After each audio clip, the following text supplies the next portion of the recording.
एक सेकंड में heart attack हुआ और वो दुनिया से रुखसत हो गए। तिब्बी इमदाद के लिए अस्पताल ले जाया गया, लेकिन वहां सिर्फ मौत की तस्दीक की गई।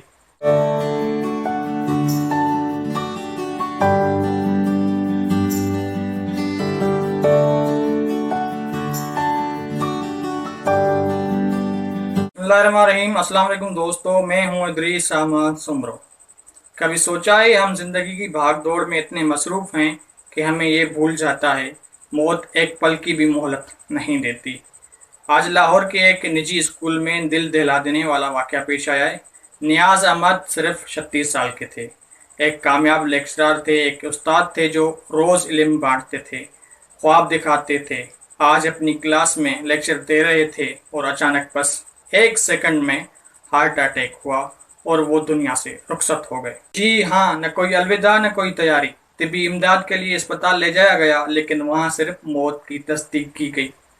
क्या हमने कभी सोचा है हम जो कल के मंसूबे बनाते हैं, अगले साल के ख्वाब देखते हैं, क्या हमें कल की ज़मानत है? अल्लाह ताला फरमाता है कुल्लु नफ्सुन ज़ाइक़तुल मौत। सूरह आल इमरान की आयत नंबर 185 है। हर नफ्स को मौत का जायका चखना है।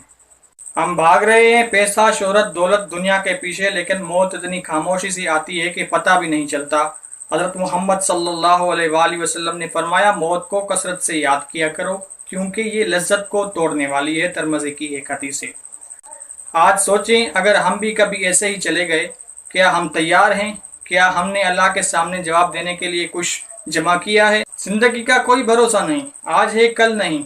अल्लाह हमें मौत की तैयारी करने की तौफीक दे, हमें नेक अमाल करने की तौफीक दे, हमें इल्म, नाफे, अच्छे अखलाक और आखिरत की तैयारी करने वाला बनाए। आमीन या रब्बिल आलमीन। अगर आपको ये बात दिल पर लगी है तो इस वीडियो को शेयर करें ताकि किसी और को भी नसीहत हो जाए, और हमारे चैनल को सब्सक्राइब करना न भूलें। अल्लाह हाफिज़।